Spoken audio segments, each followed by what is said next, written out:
This isn't over, you little gold digger. I'll make sure you never see a dime. But let's go back a few months and find out how an ordinary waitress ended up at the center of a battle over $1 billion inheritance. But before we dive into this story, tell us, where are you watching from? We'd love to know how far our stories reach. What if a small act of kindness, something you do every day without thinking, was actually a test? For Emma Rivera, a 24-year-old server buried in debt and broken dreams, kindness was all she could still offer. She gave it to Henry, a silent, grumpy old man who shuffled into her cafe every morning like a ghost claiming a corner booth. She gave him a warm smile, fresh coffee, and a bit of her time, expecting nothing in return. She thought he was just another lonely person. She never imagined he was protecting a secret worth billions, a secret that was about to turn her life upside down. Because one rainy Tuesday, the cafe door didn't open for Henry. It opened for his lawyers, surrounded by 4 stone-faced bodyguards, and they came for her. The bell over Capitol Diner's door was the soundtrack to Emma Rivera's life. It wasn't cheerful. It was a tired metallic ring announcing another customer wanting coffee, another plate to carry, another dollar for the tip jar. The diner was a relic, with worn vinyl booths the color of mustard, sticky linoleum floors, and the constant smell of burnt coffee and frying bacon. For Emma, or Em as everyone called her, it was both prison and sanctuary. For 3 years, 6 days weekly, from 5:30 in the morning until 3 in the afternoon, Em had performed the waitress routine. She moved through narrow aisles with practiced grace, balancing plates, refilling cups without spilling, and wearing a smile that often felt as cracked as the ceramic mugs she washed. Her real passion, her soul, was locked away in a tiny second-floor apartment nearby, gathering dust on canvases she could no longer afford. Art school had become a distant dream, crushed under her mother's medical bills and the weight of rent. Her regulars were predictable. There was Joe Miller, the construction boss, who read the sports page and left exactly $2 regardless of his bill. There were 2 chatty office workers from the law firm down the street who analyzed their boss's love life over wilted salads. And then there was Henry. Henry was different. He wasn't a regular in the usual sense. He was a fixture, as permanent as the humming neon sign outside. Every single morning at exactly 7:15, he'd push through the heavy glass door and shuffle to booth 4, the back corner by the window. He never spoke or made eye contact. He wore the same clothes no matter the weather, a faded tweed coat, worn trousers, scuffed leather shoes. His face was a map of wrinkles, his eyes pale watery blue that seemed to look through everything. He was a ghost in a loud room. The first time he came in, Em's boss, a man named Mike Harris who was always stressed, warned her. "Don't bother with the old guy in booth 4. He doesn't talk. Just give him black coffee and the daily special, whatever it is. He'll pay exact change and leave." Karen, the veteran waitress with the patience of a wasp, sneered. "Waste of a foretop. We should put him at the counter." But Em saw something else in his silence. She saw deep loneliness, quiet dignity that touched the artist's heart still beating in her. So she ignored Mike's advice. The first day, she placed the menu before him. "Good morning, sir. My name is Em. Can I start you with coffee?" He just grunted, not looking up. She poured the coffee anyway. When she brought the special, a greasy plate of eggs and sausage, she noticed his hands trembled slightly reaching for the salt. The next day she did the same, and the next. For a week he met her cheerful greetings with silence. But Em persisted. "The toast looks really good today," she'd say. "There's a chill out there. This coffee should warm you up." Then one Monday, about a month in, as she set down his plate, she noticed him struggling to cut his toast with the diner's dull knives. His knuckles were swollen with arthritis. Without hesitation, she took the knife. "Let me help," she said gently. She cut his toast into 4 perfect, manageable squares. For the first time, Henry looked up. His watery blue eyes met hers, and for a fleeting second she saw surprise, maybe even gratitude. He gave a short nod, then looked back at his plate. It was a victory. From that day on, it became their ritual. She'd bring his coffee, black.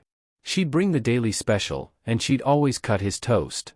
Sometimes she'd talk to him, filling the silence with little stories about her day, something funny a customer said, or her dream of visiting the National Gallery of Art in person to see the masterpieces. He never spoke, but she felt he listened. Occasionally he'd leave an extra 50 cents on the table, a silent acknowledgement that felt more valuable than a $30 tip. Her coworkers teased her constantly. "Still talking to your boyfriend, Em?" Karen would mock. "You're wasting your breath. He's probably deaf."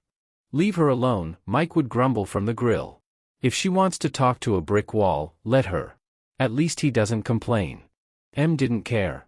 Those 10 minutes every morning became a strange anchor in her chaotic life. In a world that demanded everything and gave little back, this small one-sided connection felt pure. It was simple service, a moment of quiet communion. She wasn't doing it for a bigger tip or praise. She did it because when she looked at the lonely old man in booth 4, she saw a human being who deserved warmth, even if he couldn't or wouldn't ask for it. She had no idea her simple kindness was being observed, catalogued, and judged by a mind sharper than anyone in Capital Diner could imagine. That Tuesday started like any other. The air was thick with rain and sizzling bacon. Em was running on 4 hours of sleep, having spent most of the night on the phone with a nurse at her mother's care facility, discussing medication changes and mounting bills. She felt the familiar knot of anxiety tighten in her stomach, but she pushed it down, forcing a professional smile as she tied her apron. 7:15 came and went. Booth 4 remained empty. Em glanced at the clock, then at the door, a small furrow in her brow. Henry was never late. Never. He was as reliable as the sunrise. By 7:30, genuine concern began creeping in. Maybe he was sick. He was old, after all. She made a mental note to ask the other regulars if they knew where he lived, though she doubted anyone did. He was a loner. At 8:05, the bell above the door chimed, but it wasn't Henry. The entire diner fell silent. Even the sizzle from Mike's grill seemed to hush. 4 men, all built like refrigerators and dressed in immaculate black suits with earpieces, stepped inside. They moved with fluid, disciplined precision that was completely alien to the sticky, flawed diner. 2 flanked the door, their eyes scanning the room with unnerving stillness. The other 2 stepped aside to allow a 5th man to enter. He was older, maybe late 60s, with silver hair swept back from a high forehead and a face of sharp angles and intelligent eyes. He wore a tailored charcoal gray suit that probably cost more than Em earned in a year. In his hand, he carried a pristine leather briefcase. He looked around the diner with an expression mixing mild distaste and focused purpose. "Can I help you?" Mike asked, wiping his greasy hands on his apron, his usual bluster gone. The man in the charcoal suit ignored him. His gaze swept the room until it landed on Em, who stood frozen by the coffee machine, a pot still in her hand. He walked directly toward her, his expensive Italian shoes making soft, decisive sounds on the linoleum. The 2 bodyguards followed a few paces behind, their presence sucking the air from the room. "Are you Miss Emma Rivera?" the man asked. His voice was calm, deep, and carried authority that demanded an answer. Em's heart hammered against her ribs. She could only nod, her throat suddenly dry. What was this? Was she in trouble? Did she witness something? Was this about her mother's bills? The man stopped before her. He gave her a long, appraising look. "My name is Richard Carter. I'm a senior partner at the law firm of Carter and Langford. I was the personal attorney for Mr. Henry Whitmore." The name hung in the air. Whitmore. It sounded so formal, so important. It took Em a moment to connect it to the quiet old man in booth 4. Henry. His name was Henry Whitmore. "Henry," she whispered. "Is he okay? He didn't come in this morning." Mr. Carter's expression softened almost imperceptibly. "Mr. Whitmore passed away peacefully in his sleep late last night." The coffee pot suddenly felt immensely heavy in Em's hand. A wave of unexpected grief washed over her. It was absurd. She barely knew him. He never said a word to her, but their silent ritual had become part of her life, a small steady point in her turbulent world. Now it was gone. Tears pricked at the back of her eyes. "Oh," she said, her voice small. "I'm so sorry to hear that." Karen was watching from the counter, her mouth agape. Joe Miller had lowered his newspaper.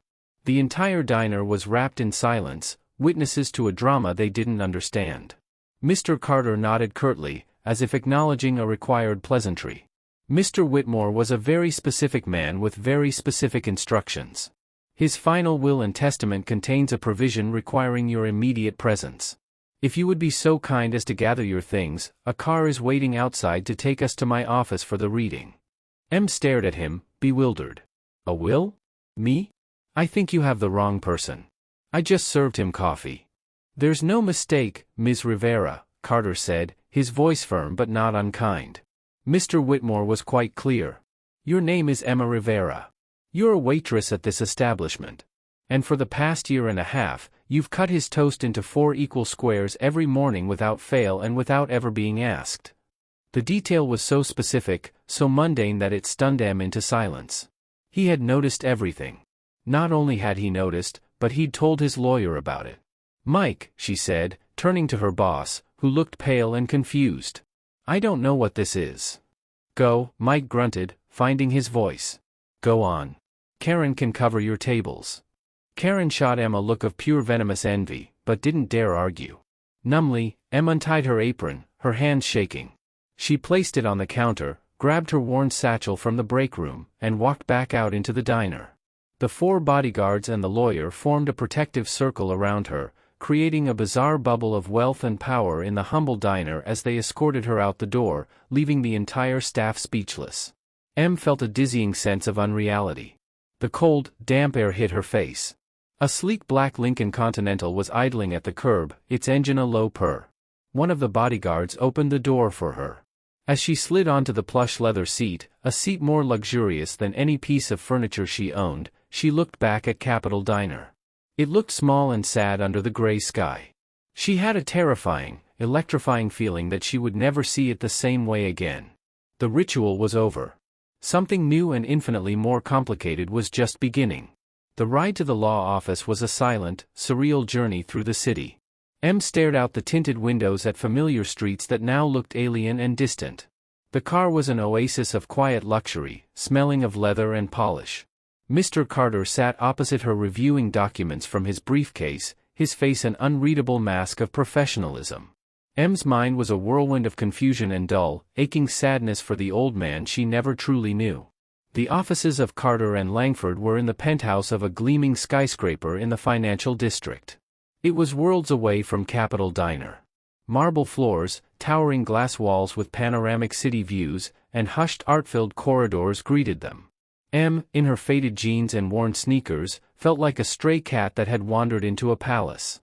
She was led into a vast boardroom dominated by a long, polished mahogany table. At one end sat 2 people who looked as out of place as Em felt, though for different reasons. They radiated impatient, resentful privilege. The man was in his late 20s with slicked back hair, a designer suit that looked too tight, and a petulant scowl. The woman beside him, presumably his mother, was impeccably dressed, her face a carefully constructed mask of polite disdain, her fingers drumming impatiently on the table. Mr. Carter cleared his throat as they entered. Miss Margaret Whitmore, Mr. Ethan Whitmore. This is Miss Emma Rivera. Ethan Whitmore's eyes swept over Em in a single dismissive glance, a sneer twisting his lips. This is who we've been waiting for? A waitress? Grandfather's gone senile after all. Ethan, please, his mother chided, though there was no real heat in her words. Her gaze on Em was just as cold. Miss Rivera, please have a seat, Mr. Carter said, gesturing to a chair far down the table from the Whitmores.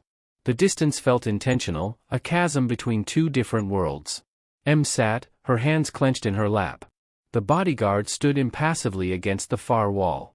The tension in the room was thick enough to cut. Now that all parties mentioned in the primary codicil are present, we can begin, Carter announced, opening a thick leather-bound document. He put on reading glasses and began to read in a dry, emotionless monotone. Most of it was legal jargon that flew right over Em's head. Trusts, endowments to charities she'd never heard of, bequests to foundations. She listened to the staggering sums being discussed, numbers that felt more like concepts than actual money. The Whitmore fortune was clearly immense. Then Carter paused and looked directly at Margaret and Ethan. To my daughter-in-law Margaret Whitmore and my grandson Ethan Whitmore, I leave the contents of the Whitmore Family Trust as contractually obligated by pre-existing family arrangements. This amounts to a principal sum of $15 million each. Ethan scoffed loudly. $15 million? That's it? That's an insult. The company is worth billions. Your grandfather liquidated the majority of his personal assets over the last 2 years, Ethan, Carter said coolly. What he does with his personal fortune is and was his own prerogative. He owed it to us. We're his family, Margaret snapped, her polite facade cracking. Carter ignored them and continued reading. All remaining personal effects, properties, and the controlling interest in Whitmore Global Holdings are to be dealt with as follows. He took a breath. To my friend and physician, Dr. Samuel Reed, I leave the sum of $2 million. He turned a page. Em held her breath, not knowing why she was even here. Maybe Henry had left her a small token, a few hundred as a final silent tip. That would be more than enough, a kind gesture from a quiet man. And now, Carter said, looking over his glasses directly at Em, his voice resonating in the silent room, we come to the final provision. He read from the will. To Miss Emma Rivera, the young woman at Capitol Diner, who showed an old man kindness when she had no reason to, who treated him with dignity when others saw only a nuisance, and who without fail cut his toast, because she noticed his hands trembled. Em's eyes filled with tears. He had noticed everything. Carter continued. To Ms. Rivera, I leave a legacy of kindness returned. First, I bequeath to her the sum of $400,000 to be transferred to her account immediately to ease her burdens as she once eased mine. Em gasped. The room tilted. $400,000. It was more money than she had ever imagined holding. It would pay for her mother's care for years. It would clear her debts. It was a miracle. What? Ethan exploded, leaping to his feet. He's giving $400,000 to a hash slinger? We'll contest this. He was clearly not of sound mind. Please sit down, Mr. Whitmore, Carter said, his voice dropping to icy calm. I am not finished.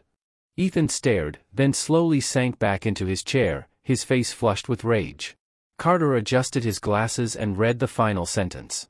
And finally, because it was the last place on earth where I felt seen, not as a source of wealth, but as a human being, I leave her the one thing that brought me a small measure of peace in my final years. I bequeath to Miss Emma Rivera in its entirety the property and business known as Capitol Diner, located at K Street and 14th Northwest, which I purchased 6 months ago through a subsidiary company. Silence. A thick, profound silence filled the boardroom. Em just stared, her mind unable to process the words. The diner. He bought the diner for her. Then Ethan started to laugh. It wasn't a happy sound. It was a sharp, ugly, incredulous bark. The diner? He leaves her a greasy spoon? Oh, that's rich. After all that build-up, he leaves the waitress her own cage. Grandfather really did have a twisted sense of humor. But Mr. Carter wasn't smiling. He closed the will, removed his glasses, and looked at Em with an expression she couldn't quite decipher. It was a mix of pity, respect, and warning. There's one more thing, Ms. Rivera, he said, his voice low. Included with the diner is the small investment portfolio Mr. Whitmore attached to the business to ensure its long-term viability and provide for capital improvements. It's currently valued at approximately $10 million. The laughter died in Ethan's throat. His face went from red to sickly pale white.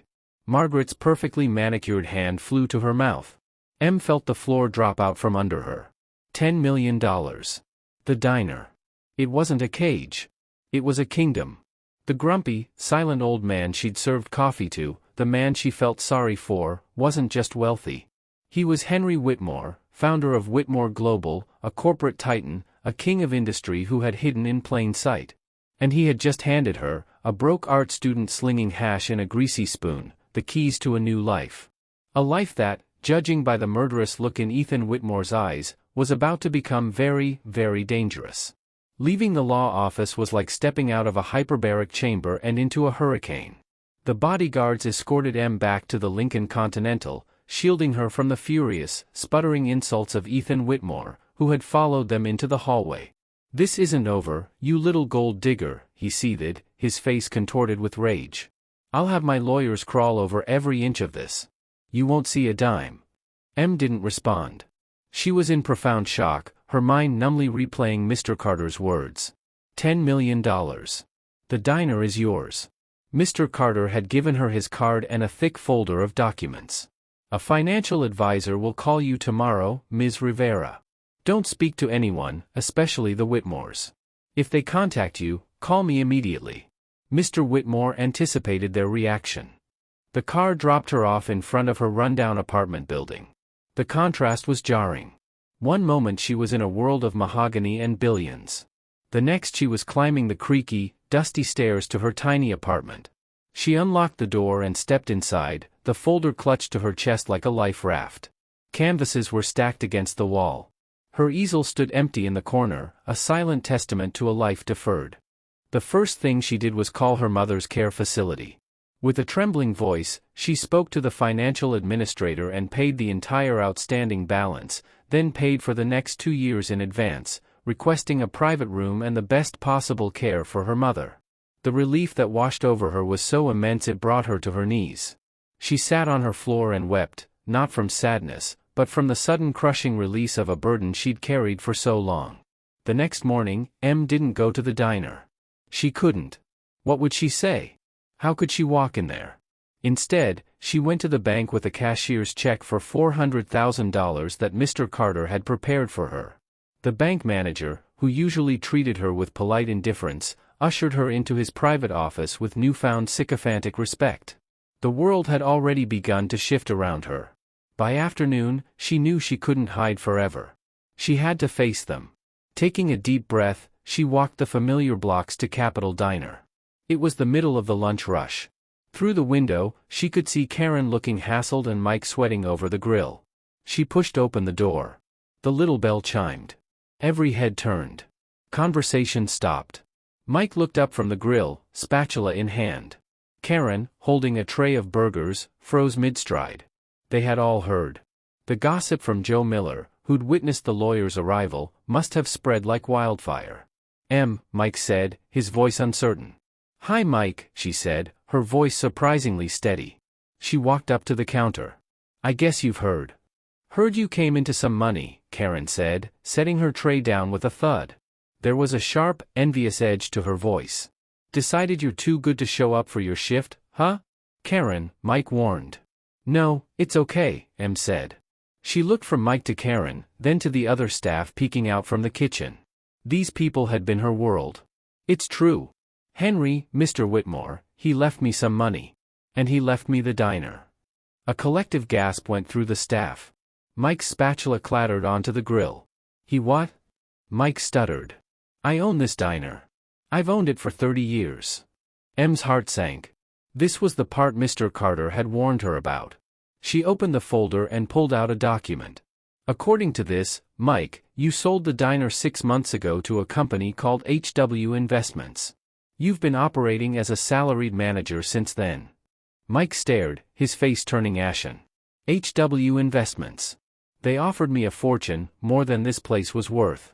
I thought it was some big real estate developer who was going to tear it down. I never thought. He sank onto a stool, looking utterly defeated. So I've been working for the old man all this time. And now I work for you. The absurdity of the situation hit everyone at once. Emma Rivera, the quiet waitress who was constantly getting her hours cut, was now their boss. Karen let out a short, bitter laugh. Well, isn't this a fairy tale? So what now, boss? Are you going to fire us all and hire your friends? The challenge hung in the air. This was her first test. Every eye was on her. She could feel the resentment, the disbelief, the fear. Her old life was gone. She was no longer one of them. She was the owner, the other. Em took a deep breath, pushing aside her own shock and fear. She thought of Henry, of his quiet dignity. What would he have wanted? No one is getting fired, she said, her voice clear and firm, surprising even herself. Nothing is changing right now. Mike, you're the best grill cook in the city. Karen, you can handle a 6-table rush without breaking a sweat. This place runs because of you. I don't know the first thing about running a business. I'm going to need your help. Her honesty seemed to deflate some of the tension. Mike looked up, a glimmer of hope in his eyes.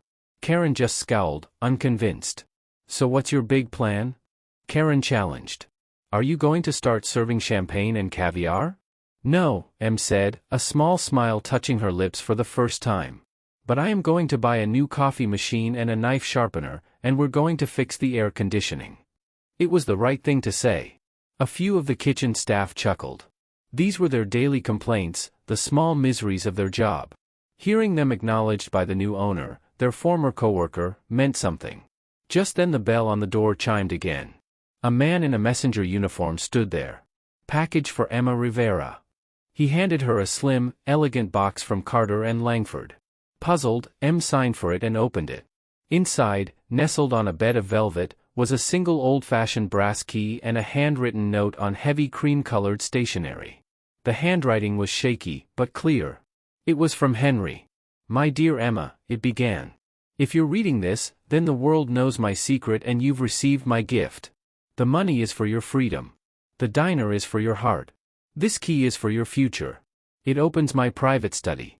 Richard knows where. Go there. Understand why. An old man's final request. H.W. A key, a secret study." Em looked up from the note, her mind racing. The inheritance wasn't just money and a building. It was a mystery. And as she looked at the resentful faces of her new employees, and thought of Ethan Whitmore's venomous threats, she realized she would have to solve it if she was ever going to truly claim her new life. The address Mr. Carter gave Em for Henry's private residence was on Massachusetts Avenue Northwest. It was one of those pre-war limestone buildings with a canopied entrance and a doorman who looked like a retired general. When the taxi pulled up, Em felt a fresh wave of intimidation. She was wearing the nicest clothes she owned, a simple black dress she'd bought at a thrift store, but she still felt like an imposter. Mr. Carter was waiting for her in the lobby. His expression was somber. "He hasn't allowed anyone into his personal apartment in over a decade," he explained as they rode a silent wood-paneled elevator to the penthouse. "Not even his family. He conducted all his business from his corporate headquarters. This was his sanctuary." The elevator opened directly into the apartment. Em stepped out and forgot to breathe. It was vast, with floor-to-ceiling windows offering a breathtaking view of Rock Creek Park. But it wasn't the view or the scale of the place that stunned her. It was the art. The walls were covered with masterpieces. A Monet hung over the fireplace, its water lilies shimmering in the afternoon light. A Degas sculpture of a dancer sat on a pedestal. A small, intense Van Gogh self-portrait stared out from a side wall. It was a private museum curated with impeccable taste. He was one of the world's most discreet art collectors, Carter said softly, observing her reaction. "This collection is priceless. This is what Ethan was truly after." The apartment was immaculate, yet it felt profoundly lonely. There were no family photos, no clutter, just priceless art and elegant sterile furniture. It felt like a gilded cage. "The study is this way," Carter said, leading her down a long hall. He stopped at a heavy oak door. "He gave me a sealed envelope with a key for myself with instructions to open it only upon his death to grant you access. I'll wait for you out here." Em's hand trembled as she inserted the brass key Henry had left her. It turned with a satisfying click. She pushed the door open and stepped inside. The study was completely different from the rest of the apartment. It was warm and lived in. Books crammed every shelf from classic literature to modern physics. A large worn leather armchair sat beside a fireplace. A faint scent of old paper and pipe tobacco lingered in the air. But what dominated the room was the wall behind the massive desk. It wasn't covered in art. It was a corkboard stretching from floor to ceiling, covered in a complex web of photographs, stock charts, legal documents, and handwritten notes connected by colored strings. It was the strategic map of a general commanding a global empire. This was the real Henry Whitmore. At the very center of this web, however, was something that didn't fit. It was a small, slightly blurry photograph. Em stepped closer. It was a picture of a woman laughing, sitting on a checkered blanket in a park. She was beautiful with kind eyes and a warm smile. Next to it was another photo. This one of the same woman standing proudly in front of a small charming storefront. The sign above the door read, "Eleanor's Eats." Em's eyes were then drawn to a series of newspaper clippings yellowed with age. The headlines told a tragic story. Promising restaurateur Eleanor Whitmore dies in car accident. Corporate raider Harrison Vance acquires bankrupt restaurant chain. Whitmore Global announces hostile takeover of Vance Industries. It all started to click into place. Eleanor must have been his wife. She was a restaurateur, a creator of simple places for people to eat. She'd been killed, and a corporate predator named Vance had seemingly profited from her death, only to be crushed years later by a vengeful Henry. Drawn by a name, she looked at a different section of the board. It was dedicated to Ethan. There were photos of him on yachts, in nightclubs, with a string of models. There were financial reports showing massive losses from a tech startup he'd founded with his grandfather's money. There were copies of checks Henry had written to pay off Ethan's gambling debts. One note in Henry's shaky hand read, "He has her name, but none of her heart." Finally, her eyes found a small empty space on the board. Tacked to it was a single recent photo. It was a candid shot taken from a distance of M herself. She was outside Capitol Diner on her break, smiling at something on her phone. Pinned next to it was a small handwritten note. "She has her heart." Tears streamed down M's face. It was never about the toast. Not really. He wasn't testing her kindness. He was looking for a reflection of his lost wife, Eleanor. He was searching for someone with a good heart, someone who understood that the value of a place wasn't in its price tag, but in the warmth and dignity it offered. The diner wasn't just any diner. It reminded him of his wife's dream. In leaving it to M, he wasn't just giving her a gift. He was entrusting her with Eleanor's legacy. Suddenly, a new determination hardened her grief. This wasn't just about money anymore. It was about honoring the faith of a lonely old man who had lost everything that truly mattered to him. Ethan didn't just want the money. He wanted to destroy the last thing his grandfather had built, the one thing Henry believed was a worthy legacy. She walked over to the desk. On it was a single sealed envelope addressed to her. She opened it.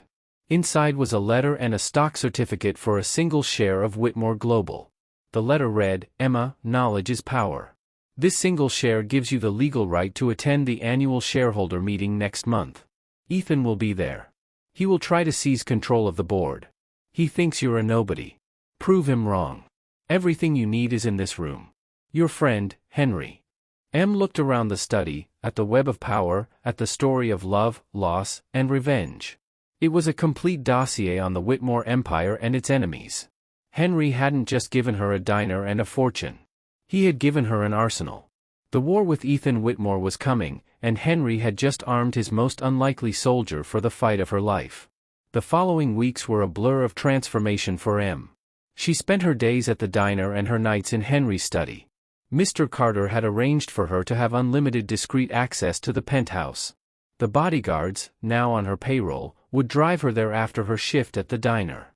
At first, her presence at Capitol Diner was awkward. She tried to fall back into her old role, refilling coffees and taking orders, but Mike and the others wouldn't let her.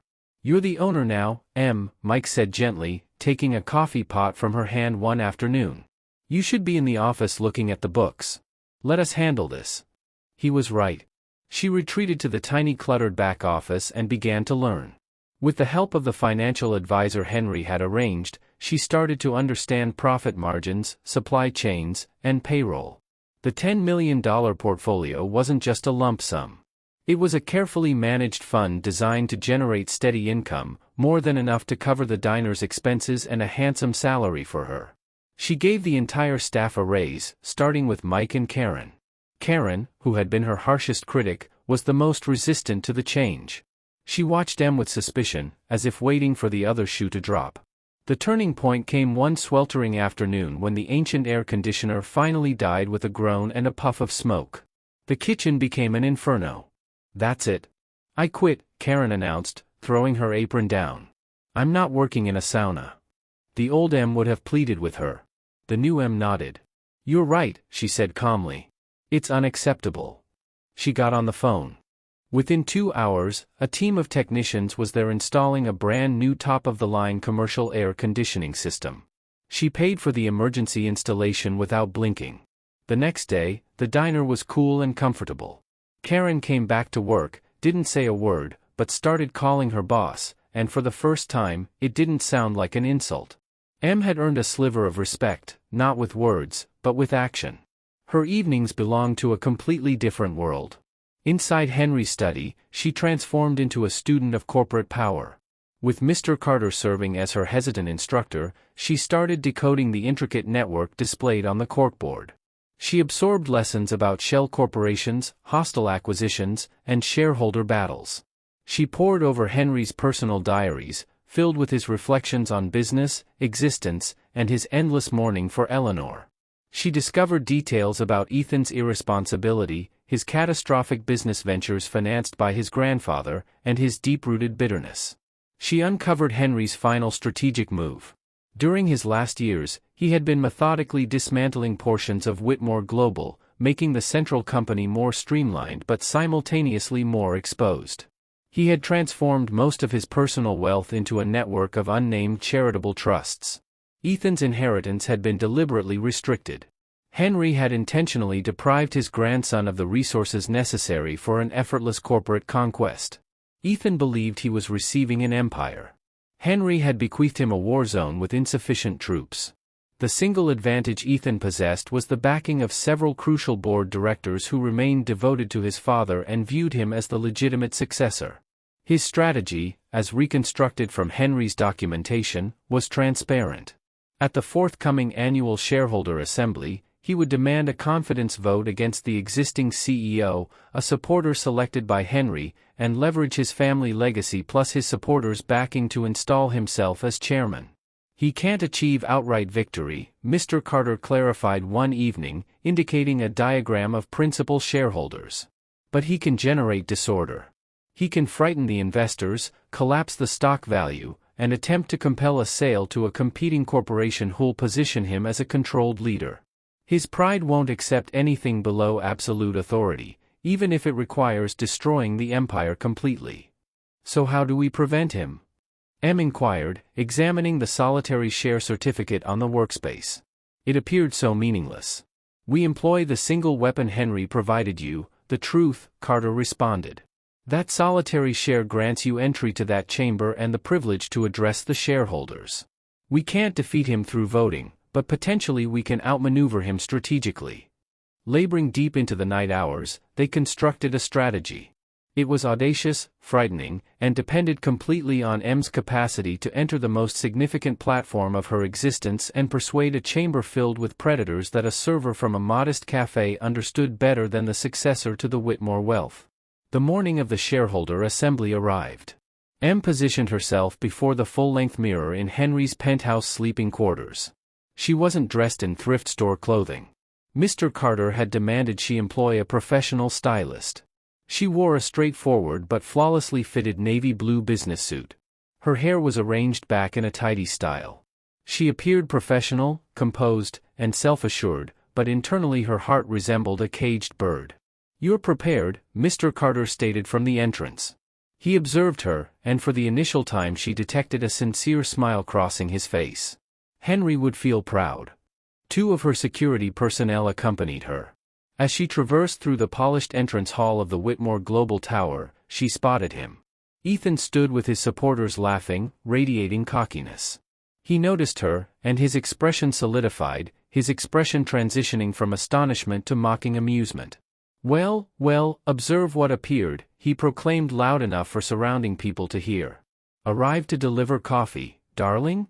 His associates chuckled. M didn't respond to the provocation.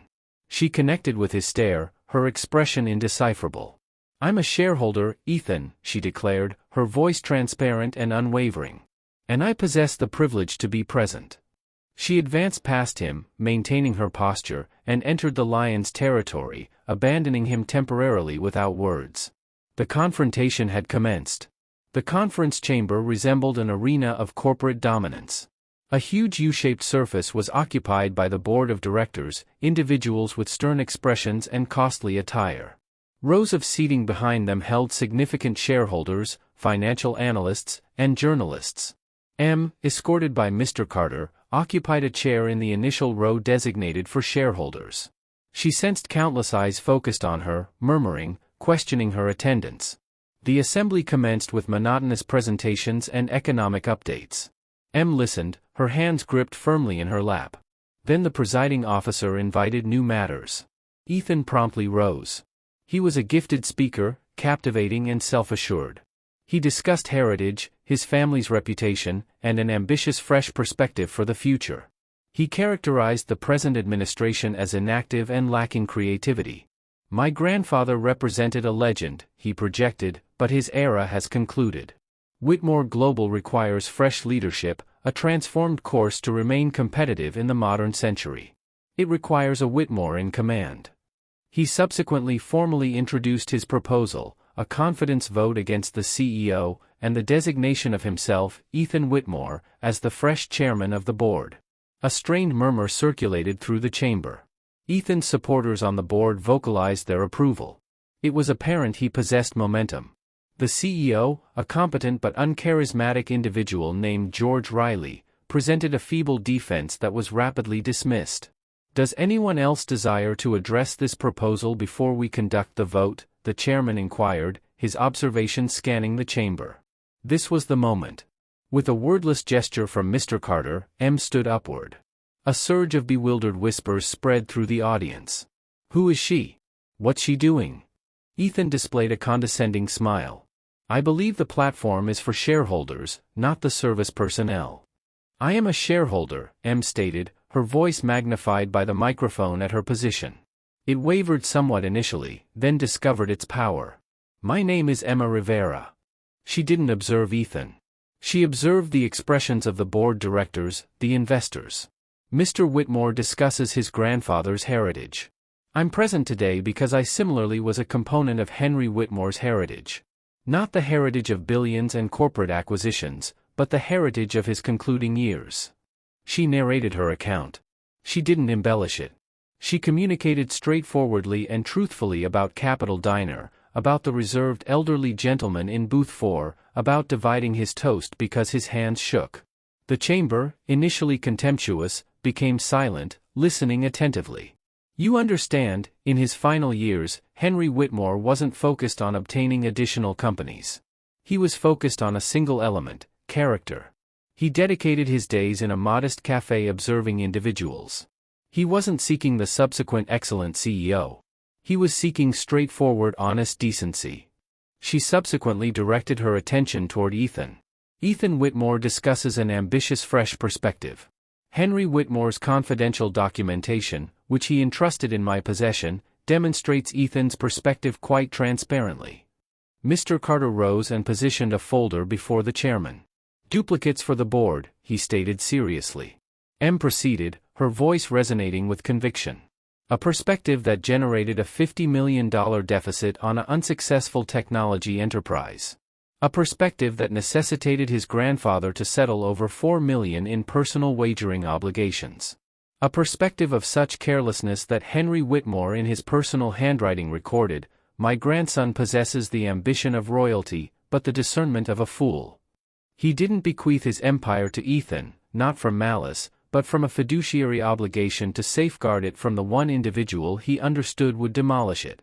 Audible gasps resonated throughout the chamber. Ethan's expression had transformed to a blotchy, enraged crimson. "These are fabrications. Defamation." "Are they?" M contested, her stare steady. "The evidence is all documented there." Henry Whitmore recognized that the essence of this corporation wasn't its share value, but its principles, a concept his grandson has never grasped. She subsequently executed her concluding maneuver. "But I'm not present to request you simply trust me or merely dismiss Ethan. I'm present to respect Henry's authentic final vision. He didn't desire another monarch on the throne. He desired responsible stewardship." She directed her attention straight at George Riley, the struggling CEO. He documented observations commending Mr. Riley's prudence, his consistency, his devotion. He had faith in him. But he simultaneously understood the corporation required a conscience. She rotated back toward the board.